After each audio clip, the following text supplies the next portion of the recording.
आज से महाराष्ट्र में ठाकरे राज की शुरुआत हो रही है। खास बात यह है कि इसके लिए शिवाजी पार्क में पेशवाओं की तर्ज पर तैयारियां चल रही हैं और इस ऐतिहासिक पल से रूबरू होने के लिए राजस्थान के सीएम अशोक गहलोत में भी मुंबई पहुंच रहे हैं।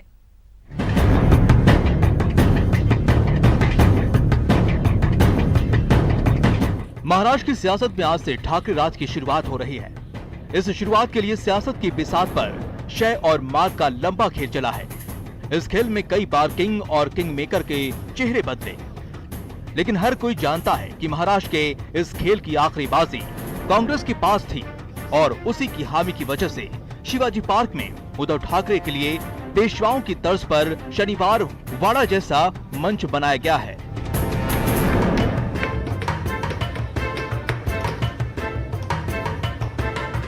आज के शनिवार वाड़ा में मेहमानों की कतार में सबकी नजरें मरुधरा के उस जादूगर पर भी टिकी होंगी जिसने खामोशी से इस सरकार के लिए न केवल रास्ता बनाया है बल्कि कांग्रेस की विधायकों को टूटने से बचाने के लिए उन्हें मुंबई से दूर जयपुर के एक रिजॉर्ट में रखा था। साथ ही साथ वो कांग्रेस के एक एक विधायक को ये समझाने में सफल हुए कि अगर कांग्रेस को फिर एक बार पटरी पर लाना है तो ये जरूरी है महाराष्ट्र की सत्ता में उनकी भी भागीदारी तय हो। विधायकों के साथ साथ अशोक गहलोत कांग्रेस अध्यक्ष सोनिया गांधी और तमाम नेताओं के बीच पुल का भी काम करते रहे।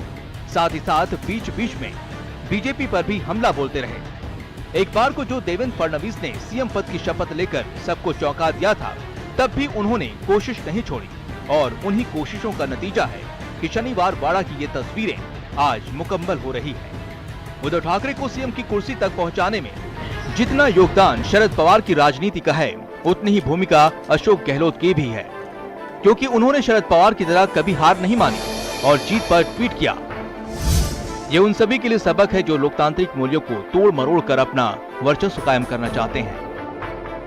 अपनी जीत पर हल्की सी मुस्कुराहट और सधे शब्दों में विपक्ष पर वार करना सीएम गहलोत की खासियत है और यही वजह है कि 105 सीट पाकर सबसे बड़ी पार्टी बनने वाली बीजेपी जब सत्ता की रेस से पूरी तरह बाहर हो गई तो सीएम गहलोत ने ये तस्वीर शेयर कर ट्वीट किया।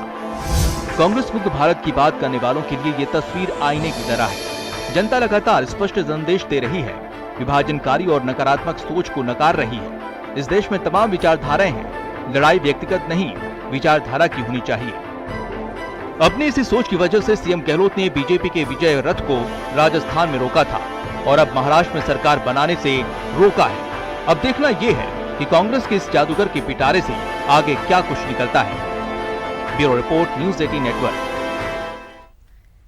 महात्मा ज्योतिबा फुले की पुण्यतिथि के मौके पर राजधानी में आज ज्योतिबा फुले सर्किल पर पुष्पांजलि कार्यक्रम का आयोजन किया गया, जहां पर मुख्यमंत्री अशोक गहलोत ने ज्योतिबा सर्किल पहुंचकर उनकी प्रतिमा पर पुष्प अर्पित कर उन्हें श्रद्धांजलि दी। इस मौके पर कई लोग भी मौजूद रहे।